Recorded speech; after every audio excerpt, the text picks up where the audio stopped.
Welcome back to What Was That, where we discuss tech, business, and the culture surrounding tech and business and how it impacts our life. Nitesh, how is Bangalore doing?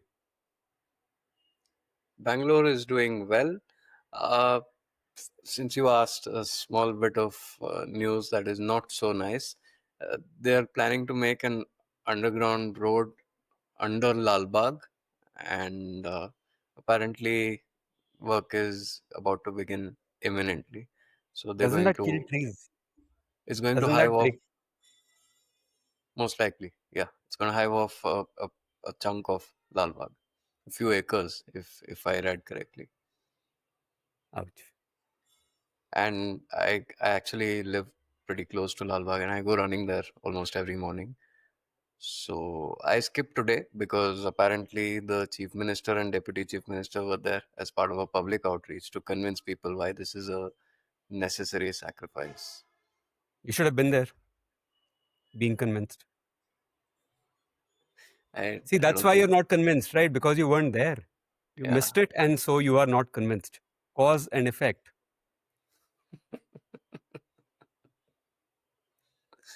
sure, So, I'll go along with that hypothetical. and they can just transplant those trees, right? That always works, 100% success rate. Oh yeah, it's like those the screens that are put up. Just it just makes the problem go away when your dignitaries are driving by. Just magic. Magic. Yes. I always like feel much happier when I see a politician's face near me, right? While I'm Early in the avoiding, morning, yeah, best yeah, way to yeah, start. while I'm avoiding falling into broken footpaths and whatnot. If I see a politician's face, all is well with the world. Anyhow, I was facing some issues with the battery, which is related to my topic for today, and Nitesh was updating his firmware. Nitesh, how does it feel to be on new firmware? It's like seeing the world with new eyes, Vineet. Ah, amazing, Yeah, but amazing. again, to clarify, again, I was talking about the camera firmware. That's not even. It wasn't even funny the first time, man. Why are you leaning It it? is to me, still is the fourth time. Deal with it. Okay. Yes. So, do you want to begin? Or I'm happy to begin because my story today is one long rant. I love Oh that. no, you There have is one no lock and resting here. loaded. Go ahead there. Yeah. So my story today is sort of a sum up of this term that's come up over the last few years, coined by this amazing techno philosopher Cory Doctorow. Very good guy. He spent so many years working with the Electronic Frontier Foundation. Written a lot of books. Written a lot of blog posts on this topic. He's out with a book, in fact, called this term, which is just an amazing term. It is called Enshittification, poetic. Yeah, And we've mentioned it so many times on this podcast before. So many people around us have heard it, even those yeah. who are not like terminally online like us. It just captures something so beautifully. It is not that the internet is shit. It Hmm. starts with shitify. It is an act. Shitification. It is a process of an act that is ongoing. Enshittification. It is consistently getting one step more, one step more, one step more. It's a beautiful term. I love it. It's almost German in how much it conveys in just one word. And it's almost German in that it is almost as long as a German word. So yeah, it is. That essay is just phenomenal. It really is. And let me No, jump into this with how he describes it. Here is how a platform dies. First, it is good to its users. Then it abuses its users to make things better for its business customers. Finally, it abuses those business customers to claw back all the value for itself, and then it dies. We are living through mass end stage platform decay, the great enshittening. This article is 3 years old, and I would say it is later stage enshittification now. In fact, then he had ended on a hopeful note, that article, mhm, which did not come through, which did not yeah, bear fruit, because then Lina Khan was trying to run some cases. DOJ plus FTC in the US were trying to break up some firms. They are still, spoiler alert, unbroken. There is still a lot happening to make it happen, not break them up, but at least put some guardrails. But we'll come to that. So essentially, yes. First, you're good to the users, then you screw over the users to be good to the other. It's a platform, right? It's a marketplace. Everything has supply and demand. In that sense, even Facebook, it has people who post, it has people who read. Instagram has creators, Instagram has users. And of course, we're all playing different roles. We are here creating, even though mostly we're terminally online lurkers. Mhm. Uh, and then finally, it screws over everyone to make money for shareholders. So let's start with an example, which I'm just quoting from his article right now. Yeah. Let's start with a case study, Facebook. I repeat, I am quoting Cory Doctorow here. Mhm. Facebook is a company that was founded to non-consensually rate the fuckability of Harvard undergrads.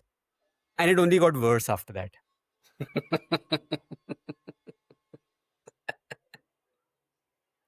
When Facebook started out, and we know this, right? It was only open to US college and high school kids. Then Mhm. in 2006, it opened up to the general public. It told the public, I know you're all using MySpace. Remember MySpace, old people? But MySpace is owned by an evil, crapulent, senescent. I have no idea what senescent means, but crapulent, I can imagine. Australian billionaire who spies on you with every hour that God sends. Does that sound familiar? Not at all. Sign up with Facebook and we'll never spy on you. Come and tell us who matters to you in this world, and we will compose a personal feed consisting solely of what those people post for consumption by those who choose to follow them.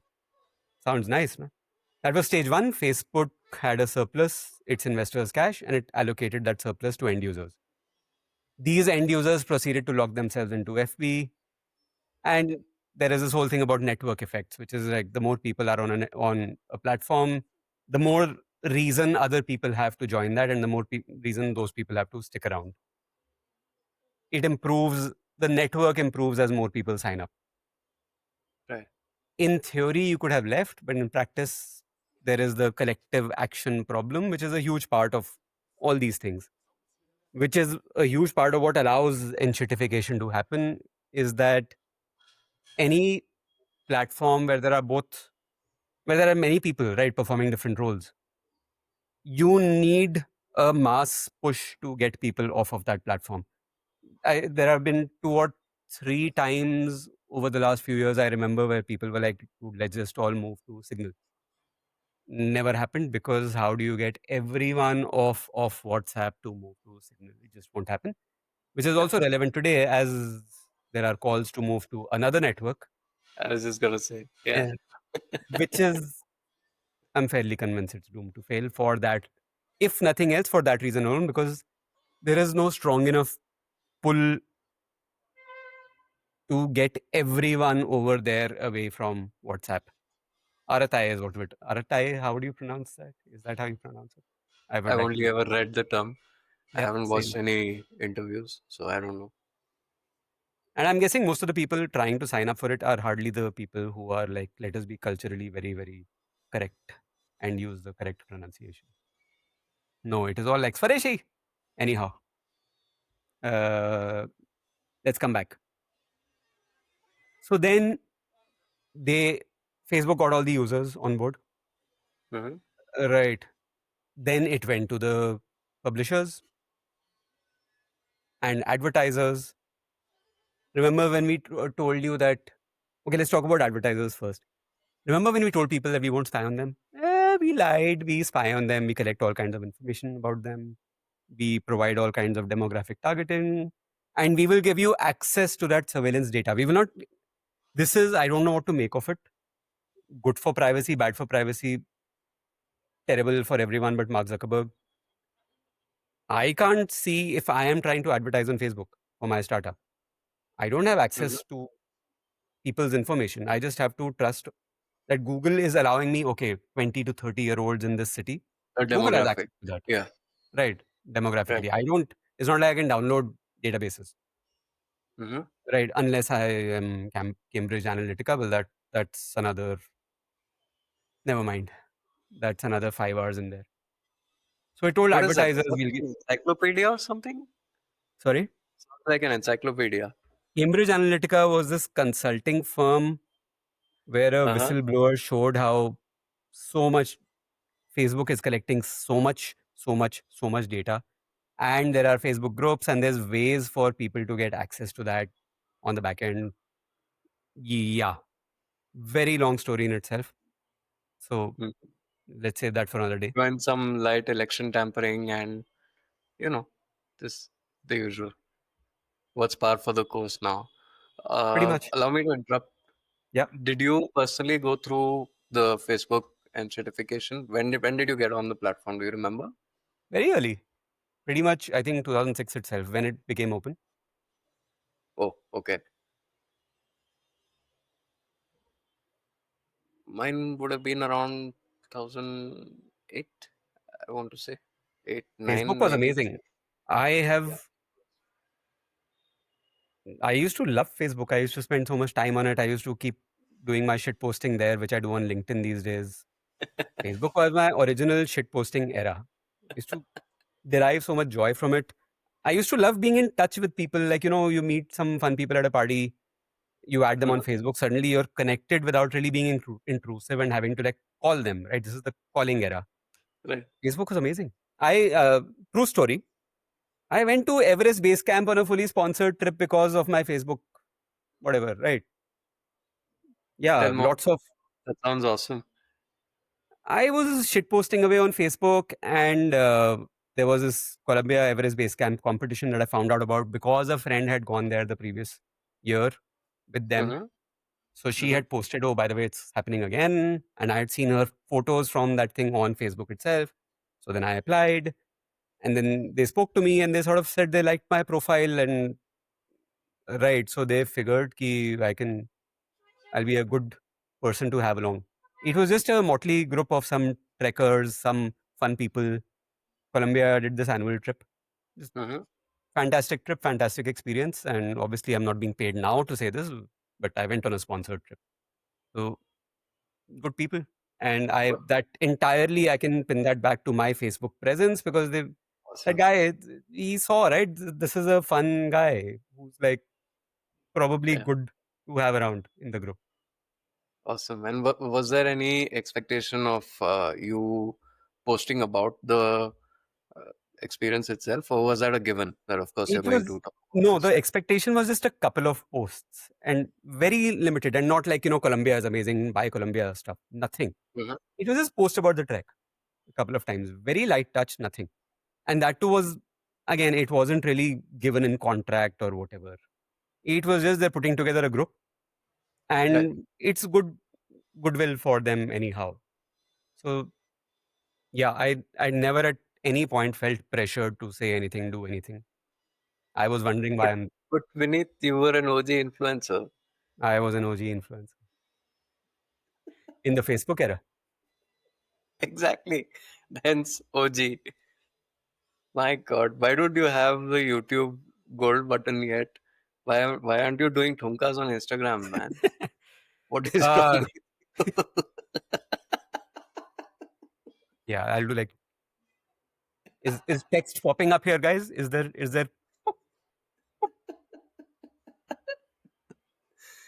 That is so cool.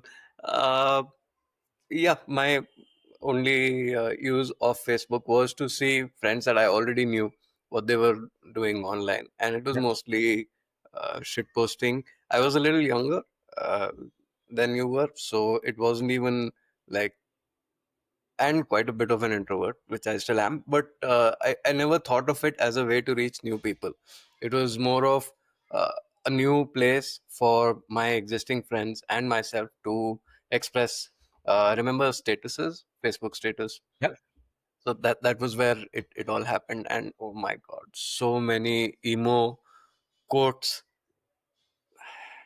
And incidentally, this just came up a couple of days back in a conversation with somebody. I do actually remember posting "I always cry in the rain." I always walk in the rain so people can't see my tears, something like that. I don't know. So Wow. that was me. I'm sure I've That been through that that was phase my also. Yeah. I've had a few breakups and I was on Facebook at the time. So I'm sure exactly I've posting heartbreak songs, and because it was your friends, they already knew what was happening behind the scenes. I was on Orkut before that. So So Facebook crazy. is like, Yes, same here. hmm, Yeah, making your there was a welcome song. I mean, you could have a soundtrack for your page, right, on Orkut. I think so. Or was that MySpace? That was MySpace. I don't know That if was Orkut also MySpace. had that. Okay, I also had a MySpace page at one. I had a GeoCities web page at one point. fuck me. No, I don't go that far back. I've heard of GeoCities, never actually used them. I was, MIRC hmm? was that a thing? MIRC? Yeah, yeah, I was there. Yeah, Where that was you find, uh, no, when you buy internet access from BSNL, you don't find, you buy internet access from BSNL and you go, toot,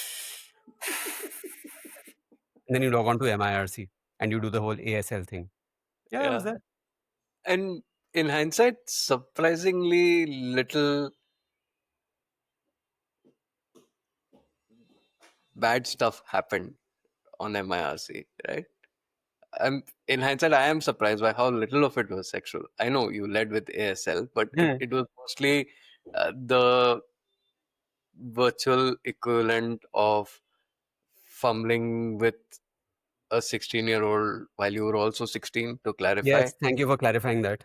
Yes, in a dark room or something, like it was like that. It was super awkward. Nobody knew what they were doing, but it was pushing a boundary that you never thought you could push against for And like your goal is to get a years. landline number That was the that you dream. call their home and then shit, the mother picks up and shit, now what? And you Blank panic a call. bit. There was no caller ID then. So yeah. And then one day your friend would break the news to you that we've got caller ID, and then you That's the start other. looking for coin booths. And when did this become a nostalgia trip? Back to what we were saying. Facebook, Yeah, yes, so it was been through the awesome. good era of Facebook.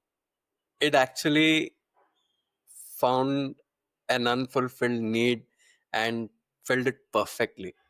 This just the product market fit was perfect right from the start. That was awesome about early Facebook. And I'm talking about Yeah. early Facebook. And then like we actually saw in front of our eyes, we saw it go bad. We saw people leave Facebook en masse. Not that they deleted their accounts, but they just stopped logging in. Yeah.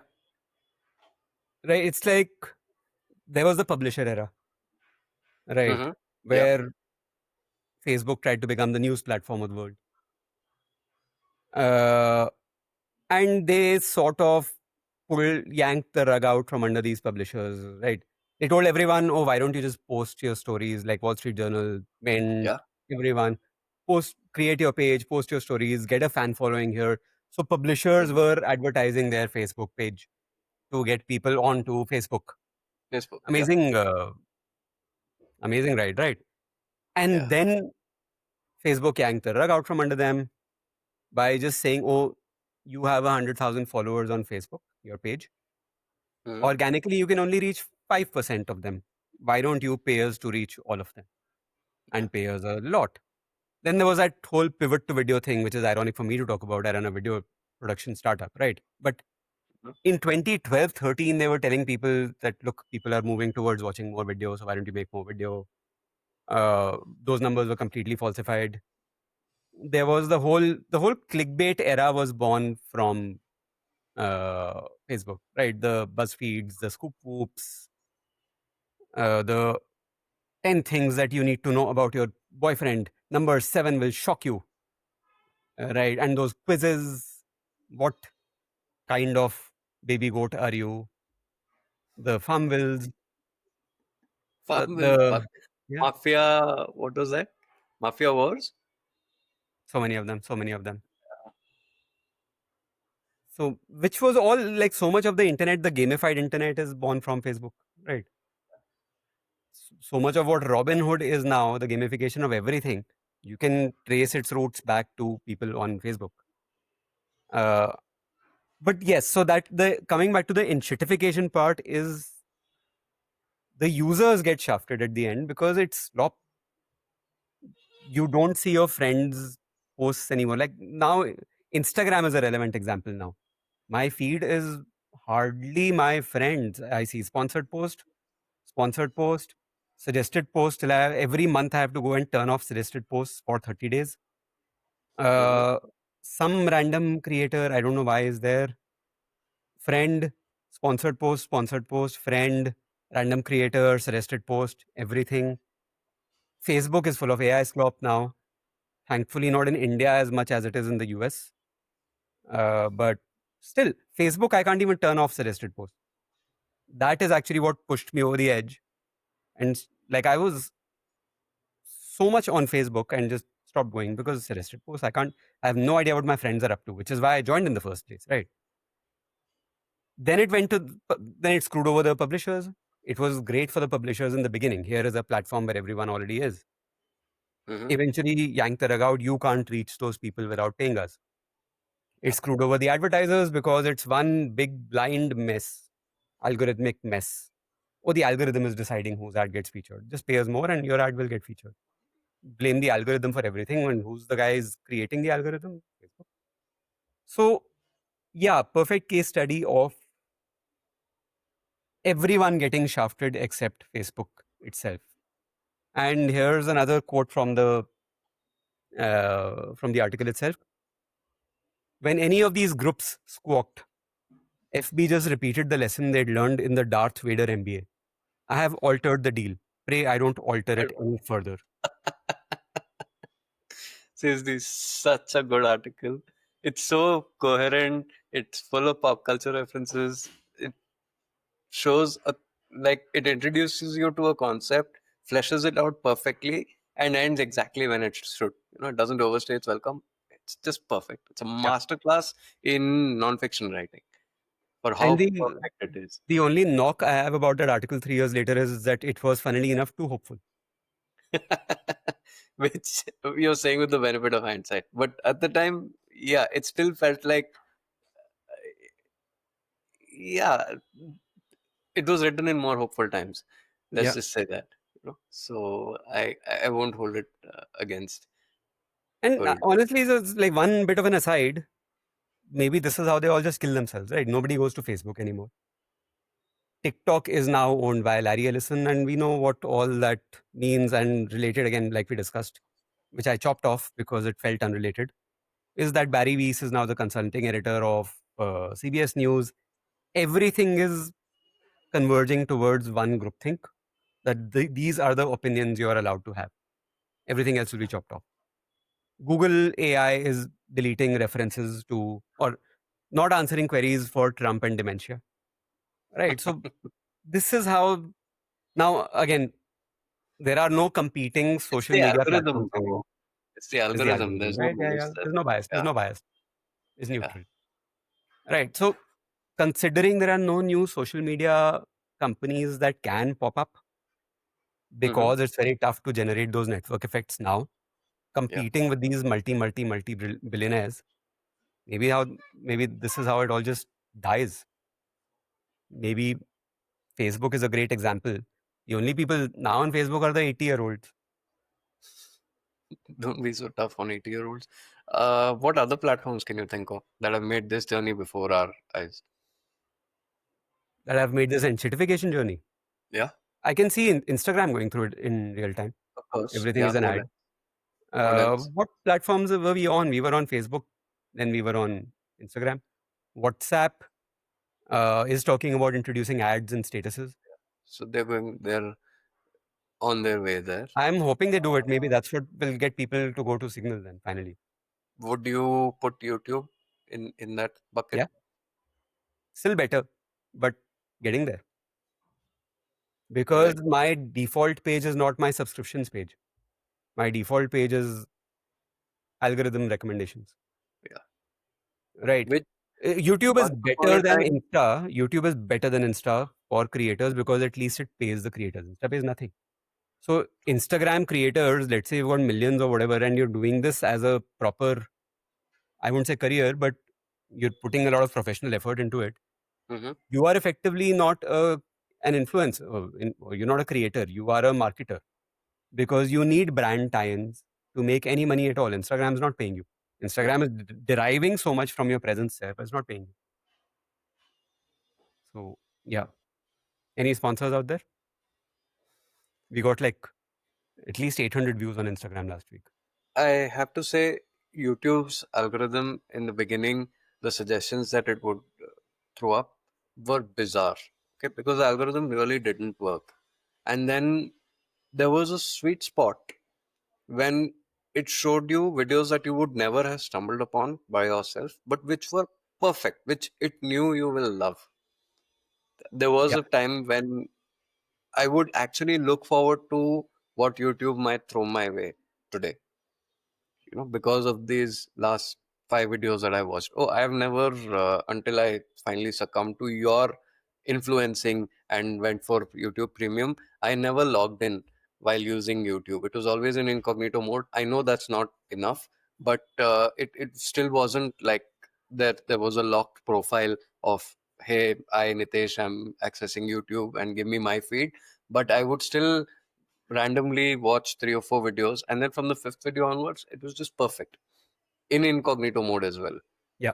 It knew my IP address, I know that, but still, it wasn't a account, and still the recommendations were brilliant.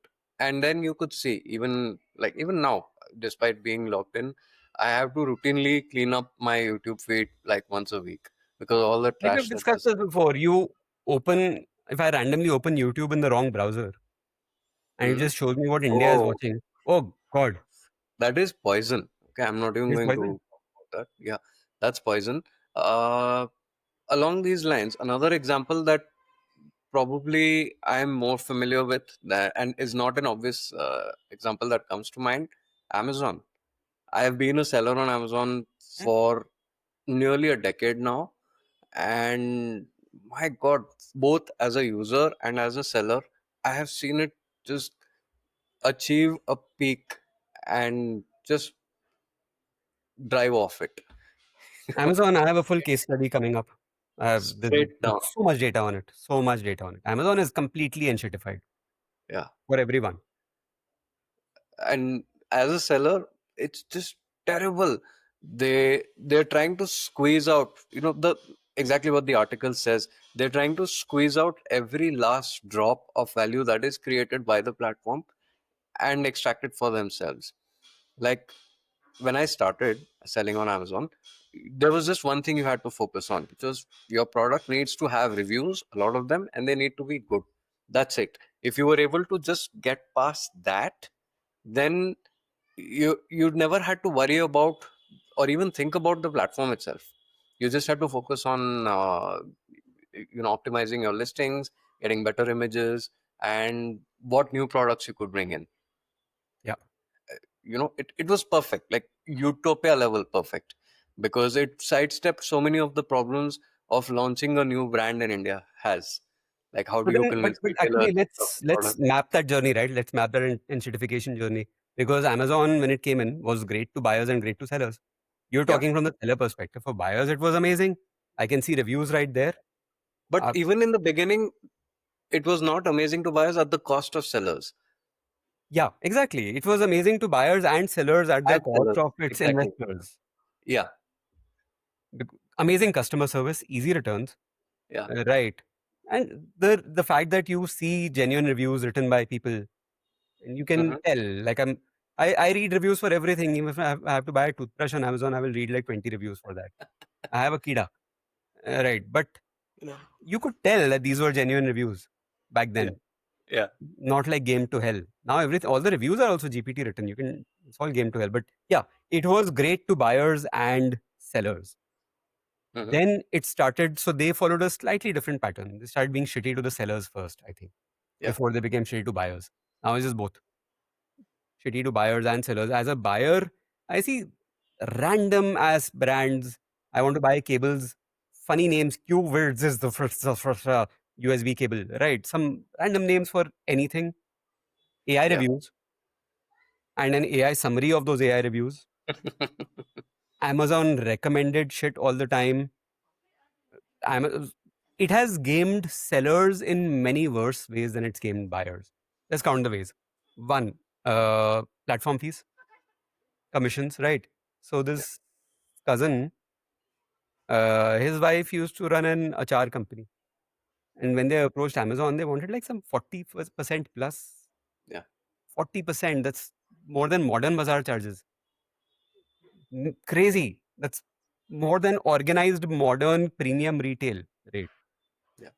And then FBA, listing fees. No, actually, you know better. No, that is the 40% would probably include all of Fair, that. fair. Uh, the the problem started when Amazon realized that they could make way more money from their ads.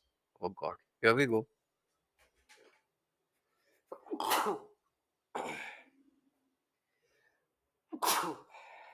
I should see a doctor, no? And I should carry this mic along. Please test this violently. I think you're allergic to rants. I think you should do a happy podcast. My Just immune system doesn't like just scary rants. podcast. Just go find Sesame Street or Miss Rachel for the littles. Yeah, just happy. Where was I?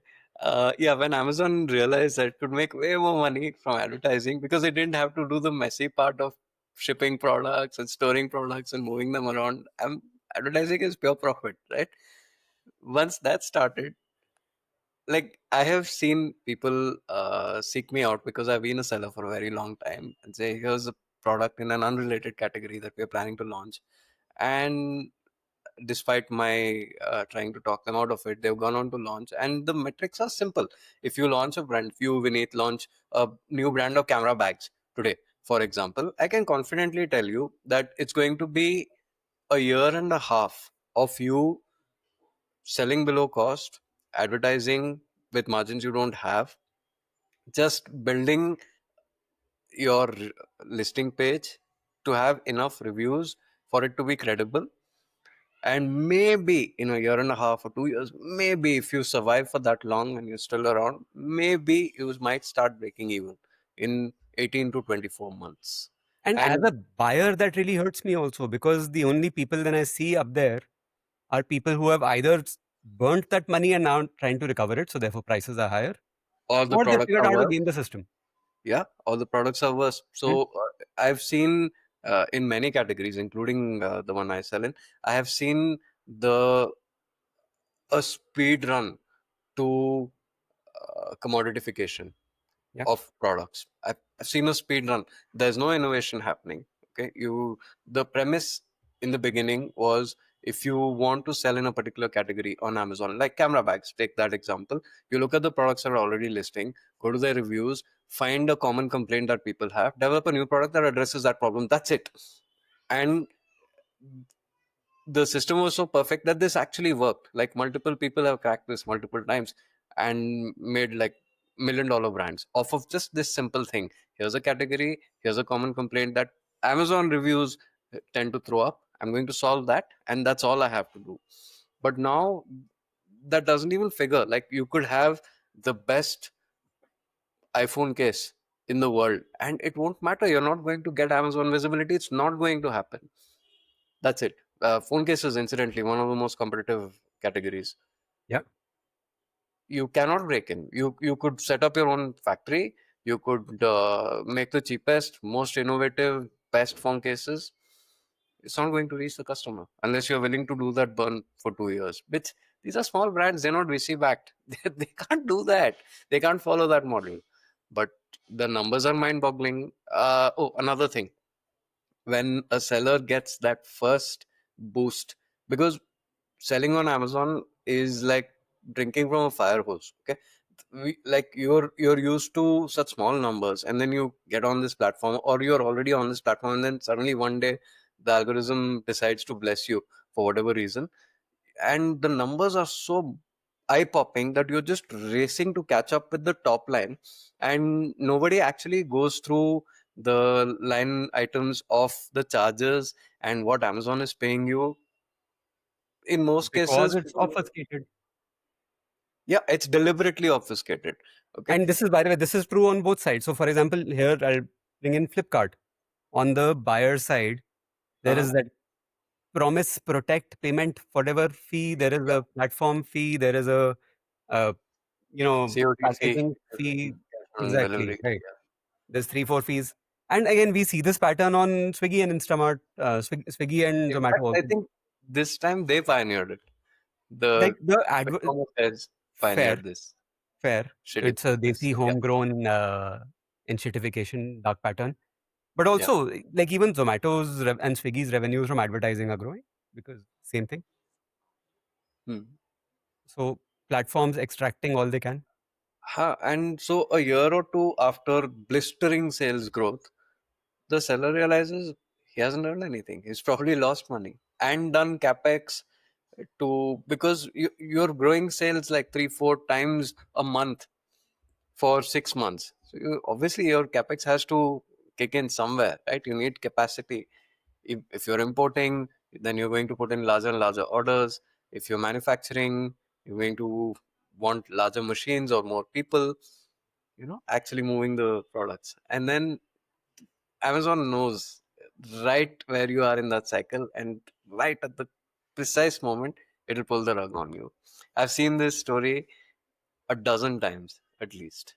Like give me an example. And I say, like, they know that you're all in, you've gone way over capacity, you're holding inventory for the upcoming sales season, whatever, and then suddenly the algorithm will gradually push you aside, first gradually and then all at once, and take your successor, I mean the number two or the number three brand, and anoint them the next. Because what happens is during this ride, you are very liberal with your ad spends.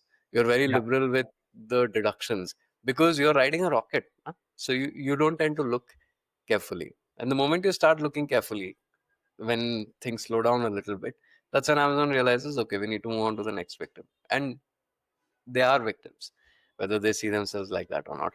I say this with personal experience because for a time before sales really picked up on my brand, before I made this journey with Amazon, I was still a seller, but didn't have like more than 4 or 5 orders a day. And Hmm. so to fill the time and to keep the lights on, I used to do bookkeeping for other Amazon sellers because I'd actually sat down and understood all the different account heads, how the payouts happen, where the deductions are being done. And so I've done this for quite a few sellers as a service for which I was paid. I've seen their books. I know the kind of egregious charges that Amazon puts in. The return percentages in some categories were horrible. And remember, the seller's paying for shipping both ways, right? But Amazon always encouraged it. They said if you're not sure of which color top you want, order all 5 colors, keep one, return four. That looks so bad on the seller's Yeah. ERP. Like he's not going to make money on the next 10 orders because of what you just did. But the platforms encouraged it because they wanted more users and they wanted the users to spend more time on the platform. So yeah, So many more that like Amazon Basics. Amazon Basics is a case study in that itself. was the second example of if you did actually do the innovation and find the Hmm. perfect product and design it, and you did too well, Amazon could see that and they would reverse engineer your product, make it Not even reverse slight. engineer, right? Because they ask you, like they ask the big sellers for so much information. Who are your suppliers in China? Where is your Yeah. packaging? Where is your manufacturing? They know so much that they can just go Oh, to this those, is right? And do it. uncanny. If you are in the FBA program fulfilled by Amazon, your inventory is sitting in their warehouses, and as and when orders come in, Amazon ships them out, brings them back. In all of this, sometimes products get lost, okay, or a customer damages them, doesn't return them, or there's outright fraud by the customer where you shipped out. It happens the other way as well, by the way. You shipped Hmm. out an iPhone and got back a bar of soap. It happens sometimes, okay, not nearly as often as it happens the other way, but even this does happen. So there's a system in place. You can raise a claim and Amazon reimburses you. Their reimbursement, the amount that they reimburse you, is so fucking close to your cost price that it is freaky. They know exactly how much that product costs you. And I've seen this across categories. They know how much that product costs you to make. Exactly. Because they have global data, right? And most of these products are Yeah. like similar around the world. So they know how much your camera bag or your pair of shoes Yeah. cost you. Which is Yeah. why, like, I was always a fan of like which this policy got a lot of criticism, but I was always a fan of the Indian government trying to step in and try to separate the marketplace from the manufacturer slash seller and say, Hmm. look, you can't own more than X% of a company that is selling, which is what led to Cloudtail and Apario and all, right? And Yeah. they've gamed it. They're too big. They are just too big and they can game everything. But As a seller, Cloudtail was the best thing that happened to Amazon. hmm, The best. Because Cloudtail was so transparent in their PO mechanism, in the way they settled. Like there was no trying to claw back profit from you. They knew that they're just a front for Amazon India, and they observe that role faithfully. There was never like in all the interactions that I've had with Cloudtail employees and all the transactions that I've done with Cloudtail, everything was always above board, transparent, clear. When they realized that they overordered something, they had a very straightforward mechanism in place, and they realized that they made a mistake, and they would try to make amends, and it it was just perfect. So why do you think that's very interesting? Why do you think that was that when Amazon stopped being the seller and Cloudtail became the seller? Amazon was never allowed to be the seller in India. So what Amazon does in the US is they are the platform and then they're Hmm. also the seller. So as a brand, you could sell on Amazon, or you could approach Amazon and say, I'll give it to you at a wholesale rate and you take care of everything else. Amazon does both those things in the US. In India, the Indian government said, no, you can't do both. If you're a Yeah. marketplace, just be a marketplace. They said, fine. They found a workaround. They formed JVs with various business families, including Cloudtail, which was with Narayan Murthy's family office. And they said, we'll loan 49%, you loan 51%. The Cloudtail employees were basically virtually Amazon employees, because they were trained by them, they operated out of the same offices. It was all like a shell game. And so the POs would come from Cloudtail. This was how it always was. Until this happened, Amazon India couldn't scale because Yeah. they needed a buffer. They needed somebody to bring. It's the classic marketplace problem, right? Like, no matter how much you desire it, you putting up a taxi stand board outside your house is not going to magically make a taxi stand appear there. You need taxis to actually stand there, and for that you need customers who know that there's a taxi stand here. It's the same problem, right? So they crack that by having Cloudtail subsidize sales, returns, and all those charges that I just spoke about, Yeah. and just focus on availability. So on high throughput categories like diapers, like soaps, FMCG, basically, it Amazon would not have worked without Cloudtail in between. And then, for various political reasons, the Indian government said no, even Cloudtail is not going to work. You need like 10 or 20 mini Cloudtails. There's too much concentration happening in Cloudtail itself. And so overnight, they decided, all right, no problem, Cloudtail shut, and was replaced by a bunch of inferior clones who just did not have as much oversight from Amazon as Cloudtail did, and who gave in to their baser rent-seeking Indian business family instincts. And that's when it all went to shit. Thank you for coming to my TED Talk. But which is really interesting because those are the benefits of scale, right? Yeah.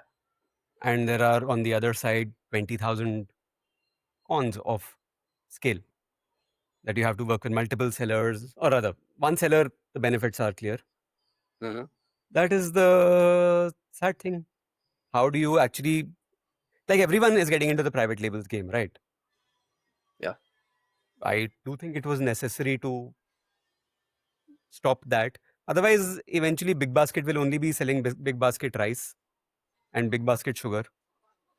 And Swiggy will only be selling what is Bistro is Zomato or is Bistro is District or Bistro is Swiggy. I don't know. They don't, everyone own brand, right? Or Zepto or something. Yeah. Everyone will only be selling own brands and they stop being the marketplace. So either you just let it In happen. retail, in retail chains, that hasn't happened. Not even in the US. Everyone has tried private labels. Here in India, DMart has their private labels. Hmm. Uh, Westside has private labels. Everyone does, but they also still carry Yeah, yeah. But they mainstream have a brand. reason. It's like Amazon Basics, right? They have a reason to promote their own brand over what is best for the customer. Amazon does that all the time. Like, why don't you try this product instead? Suggested, Hmm. right? Which will be an Amazon Basics cable or guitar bag or cat tree or whatever it is, right? Yeah. I am exposing all my hobbies and likes in like one sentence. But Oh yeah, no, Vinith, the algorithms will know who you are. Careful, yes, man. yes. So yeah, coming. So okay, so there's some data now on the Amazon thing. Hmm. This is an article from two articles, one from Washington Post, one from The Guardian. Different reports, different researches. The first page of Amazon results includes an average of about 9 sponsored listings, according Yeah. to a study of 70 search terms conducted in 20 and 21, right? That far back. That is twice as many ads as Walmart displayed and 4 times as many as Target.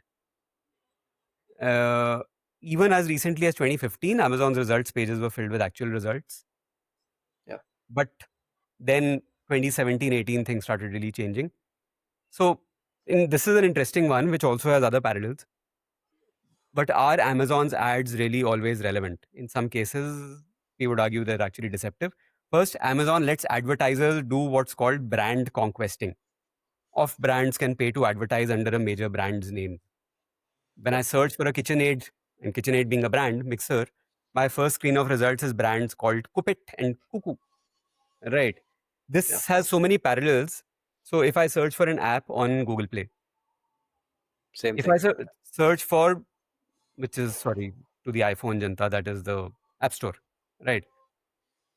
If I search for DigiLocker, it might show some random payment app, right? And DigiLock that should not be allowed. If I search for Paytm, it might show me Google Pay because they're allowing advertisers to buy that premium space. And this is half the screen, by the way.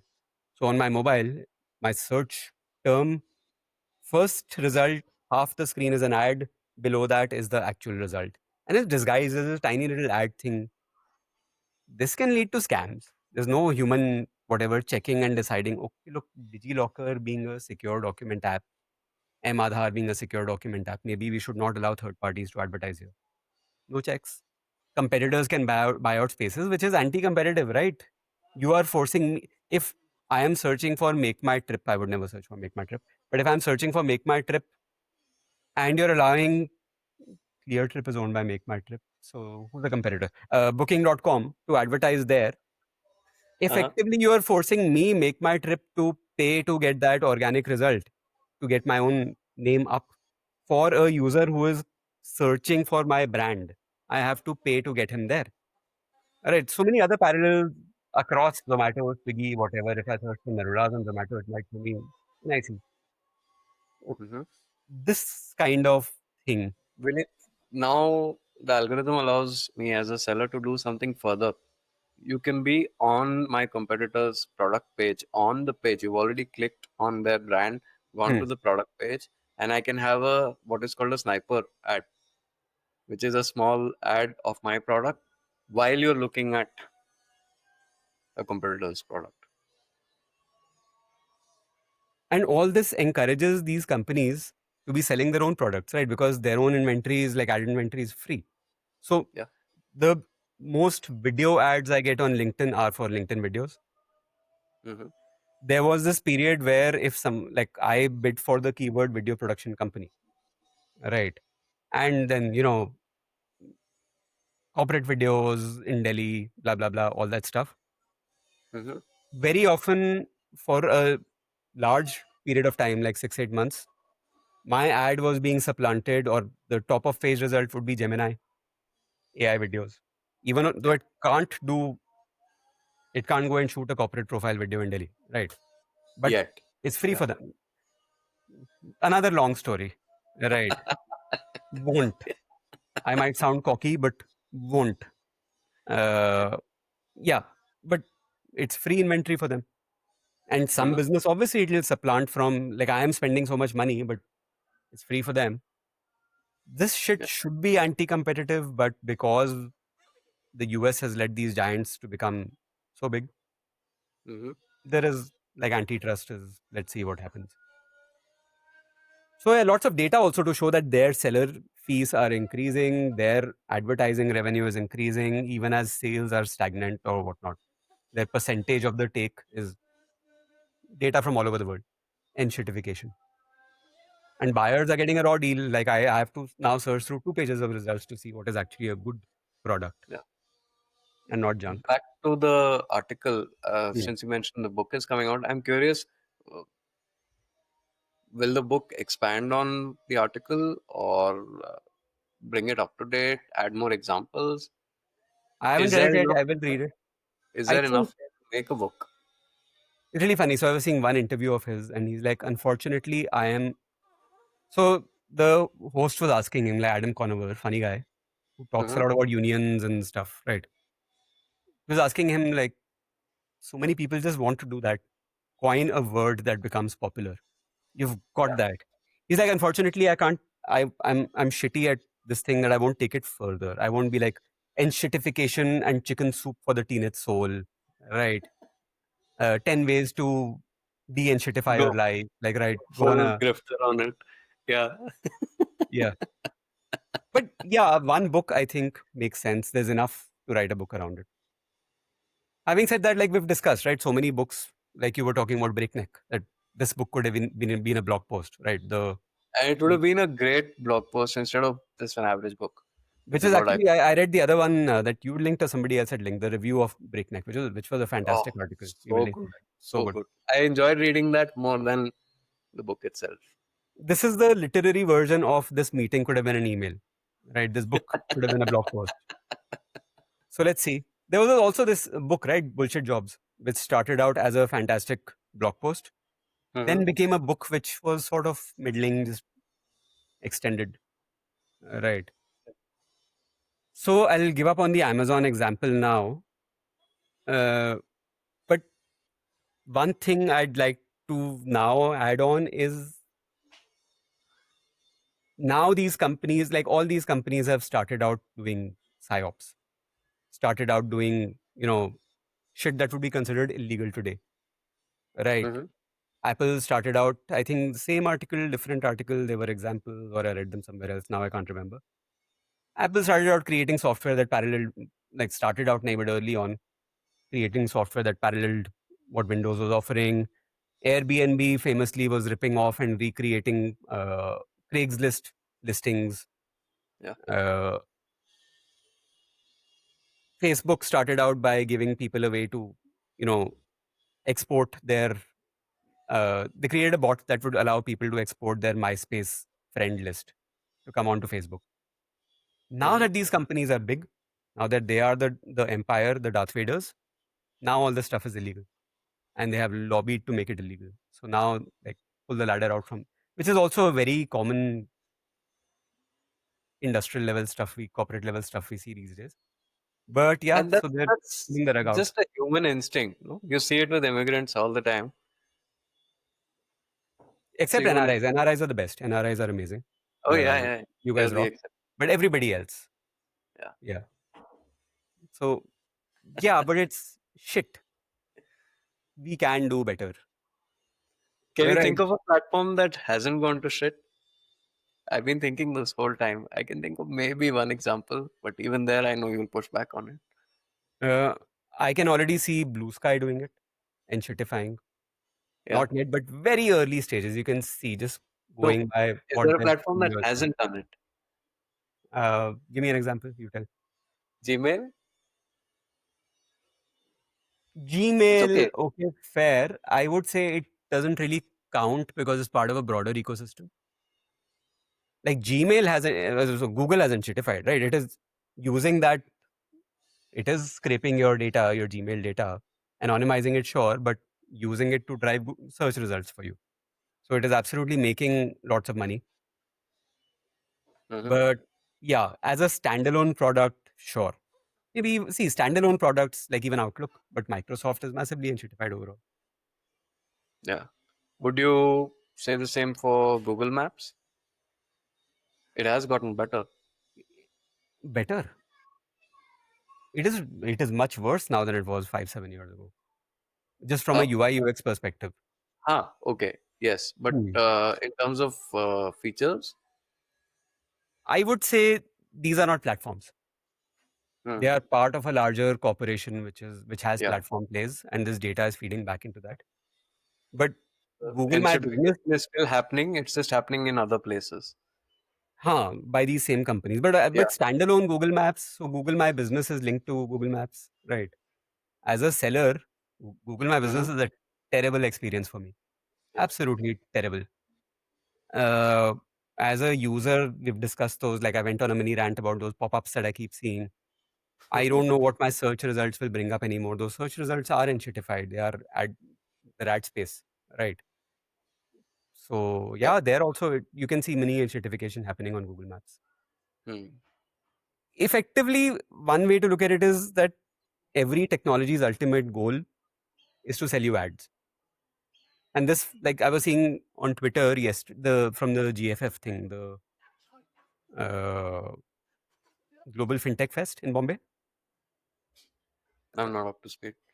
So Razorpay and some company and now UPI have tied up to improve your shopping experience on ChatGPT. So ultimately, the goal of every platform is to sell you shit. That is what they all Yeah. converge towards. Oh, this reminds me. ChatGPT now does allow you to DoorDash the exact example we spoke about within the Let's see how long that lasts. chat box. Yeah.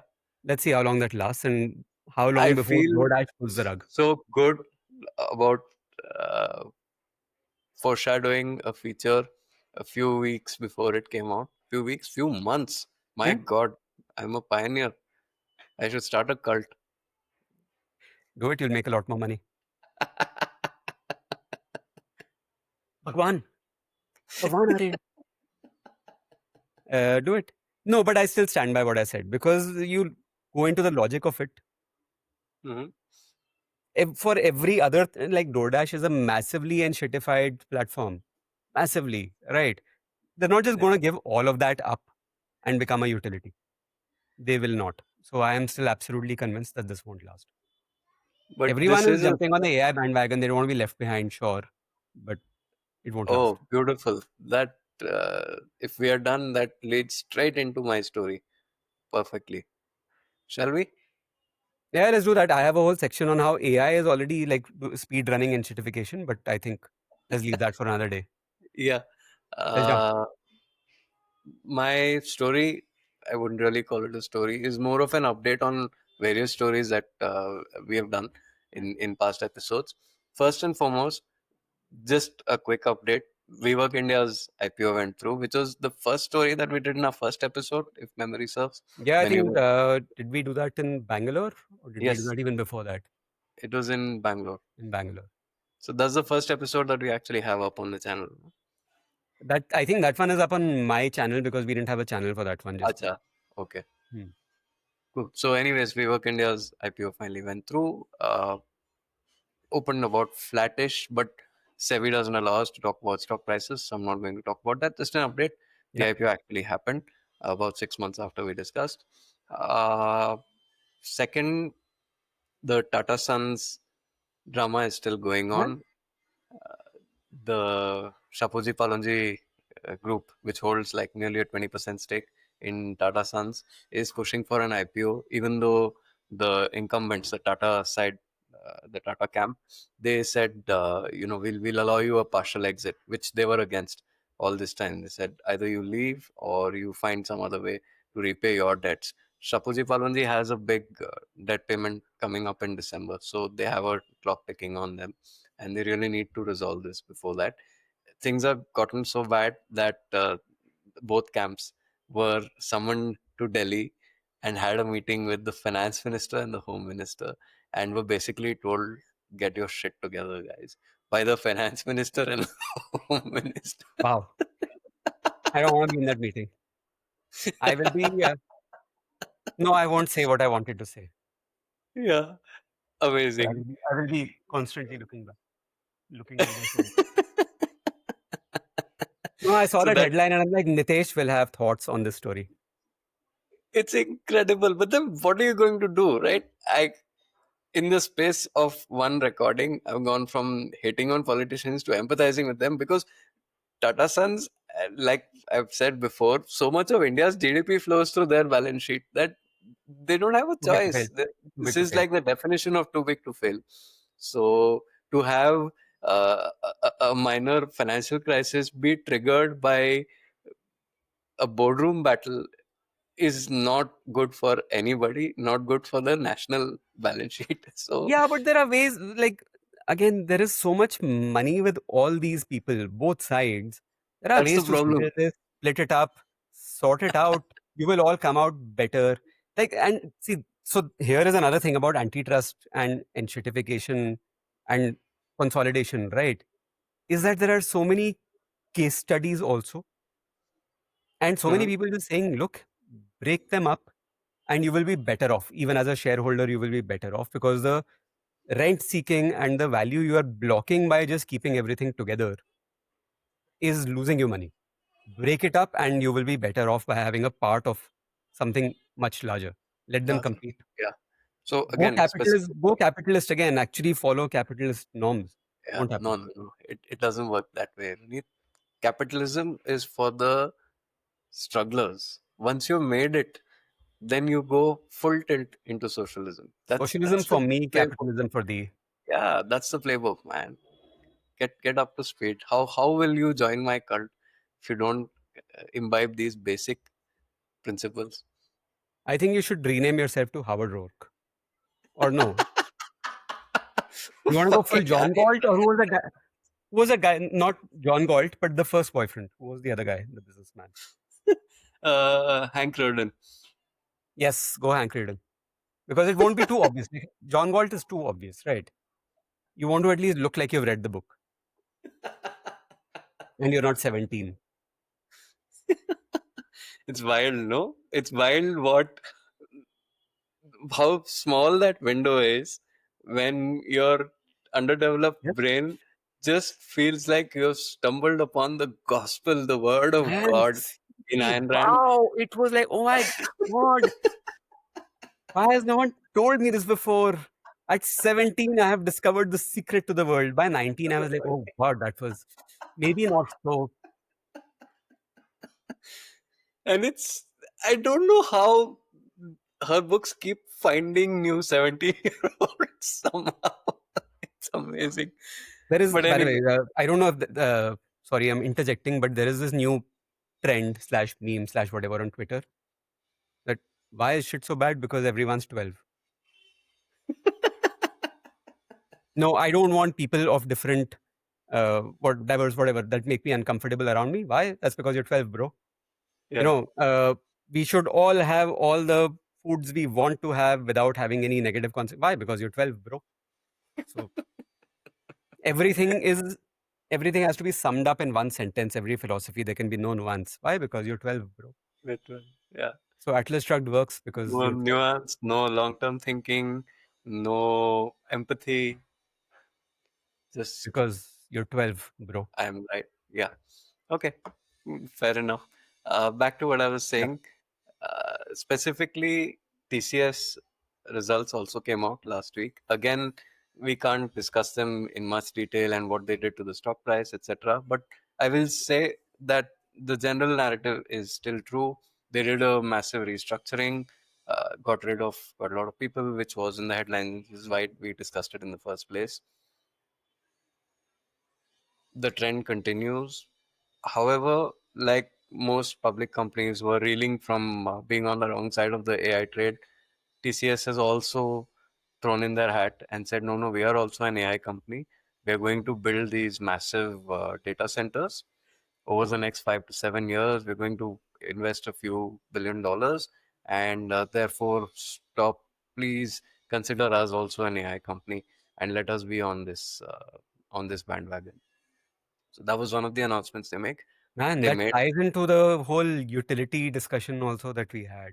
No, but there's nuance here, and I Huh. actually think this is a smart move Hmm. because they've clarified that they are going to do the build outs, they're going to do the HVAC and all of that, and they're going to rent out space. However, they are not going to provide the compute. The Hmm. client brings that in. So the entire exposure to NVIDIA is the client's responsibility. They're just saying for companies which want to be compliant with the government's wishes of having Indian data remain in India and have more of AI compute happening in India, we will provide the space. Which Just is the space. another big see. th- there is a business house in India that is so untouchable that even talking in legitimate terms that Adani is into data centers makes me feel scared first. Am I allowed to even say that? Yeah, but they're So like doing it while sidestepping the compute thing. Yeah. yeah, which is where most of the volatility comes from, And right? there's Because yeah, and there's like even my own thinking here was oversimplified that you just need this is real estate meets GPUs, right? But no, like companies like Crusoe and all in the US, there is so mhm, much to be done other than the GPUs. There is so much build out. There is so much data center build out. So yeah, yeah, so they're just going to do yeah. that.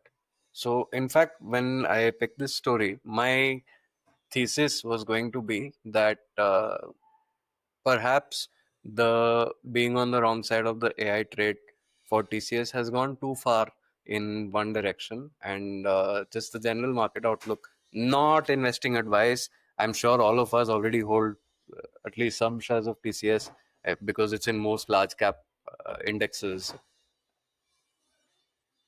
My thesis was that I think the pendulum has swung too far in the other direction, and TCS's business model might be deteriorating, but not at the pace that the market seems to think it is. But this is still very different from what we see as their typical business model, which is people for hire, right?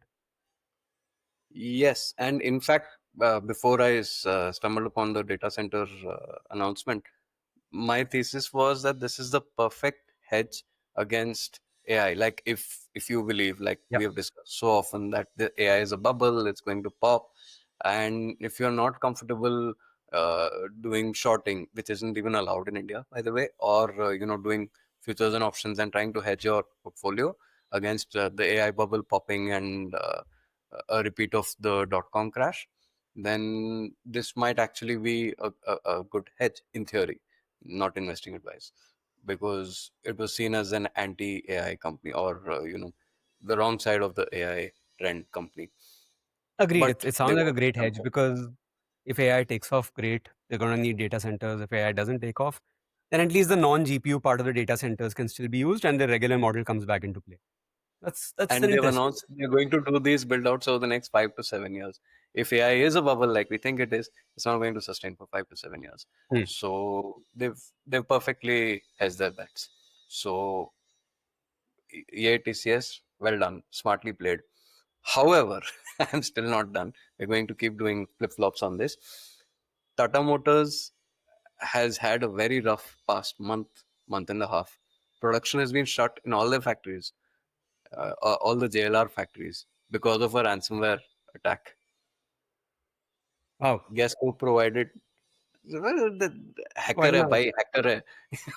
They just lost access to their systems, and because everything is interconnected and auto supply chains are so just in time, it had a cascading effect, and production has been shut for nearly a month now, almost, yeah, somewhere around that time frame.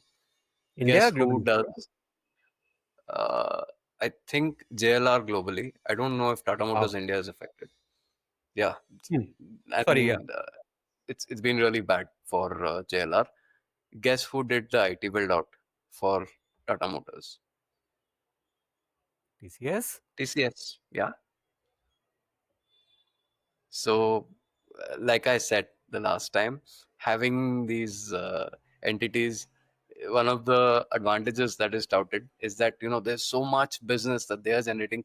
Tata Taj Hotels need so many cars, and of course they can buy their entire fleet from Jaguar Land Rover, and it's a perfect fit. There is synergy. Yeah, this is the downside of synergy.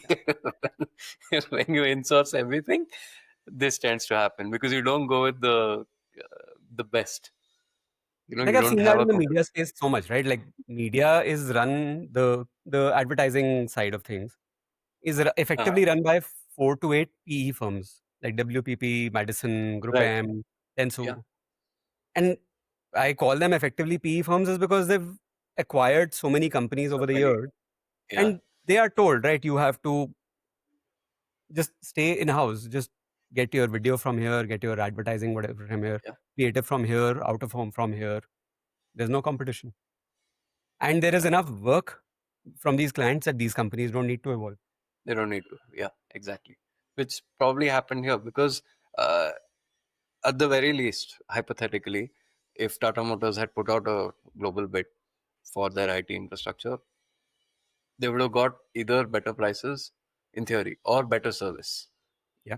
More cyber security aware. Let's put it that way.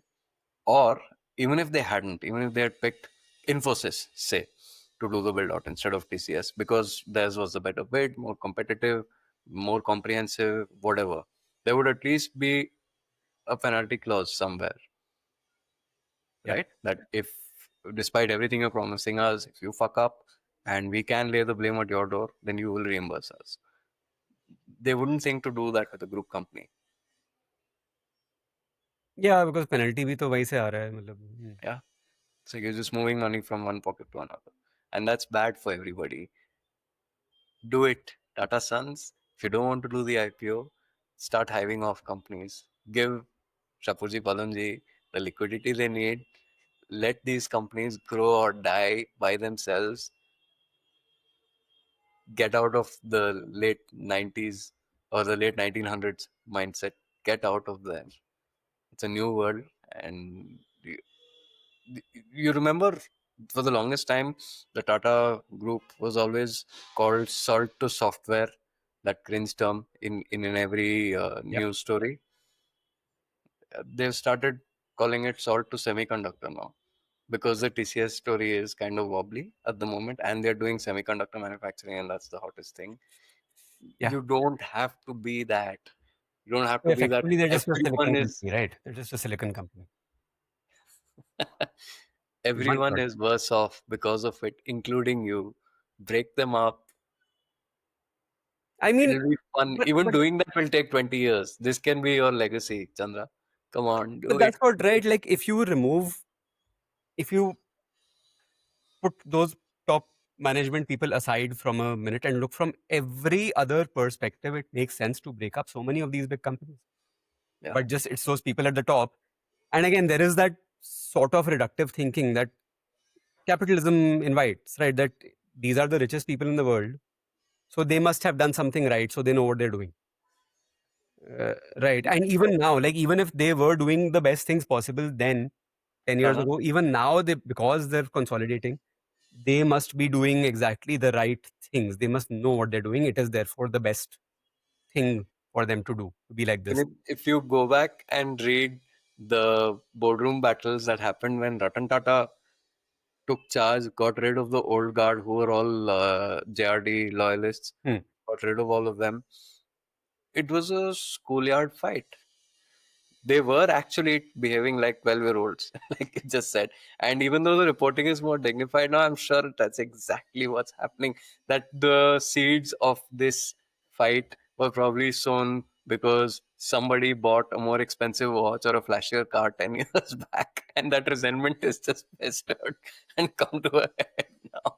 Because deep down, we're all just 12-year-olds. There is a And this Silicon is. Valley episode about that.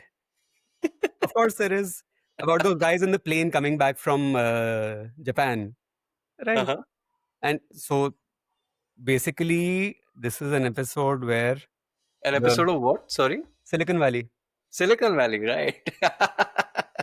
where Gavin Belsom has brought on the ex-management guy, right, What you're from talking. Huli. No, Huli is Gavin Belsom from Pied Piper, Hmm. and they are both now the senior corporate whatever, and they're coming back from a trip to Japan on their Right. private jet, and the other guy tells the pilot to drop me off Drop him off first. first.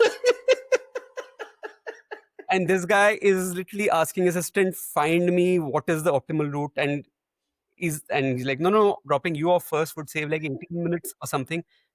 And that is what leads to them splitting up. So yeah, because you're 12, bro. Yeah. So let's see. That's all. I don't have any amazing insights, but it's a shit show and ticking. I mean, the clock is ticking. Let's see. There should be a resolution one way or another by December.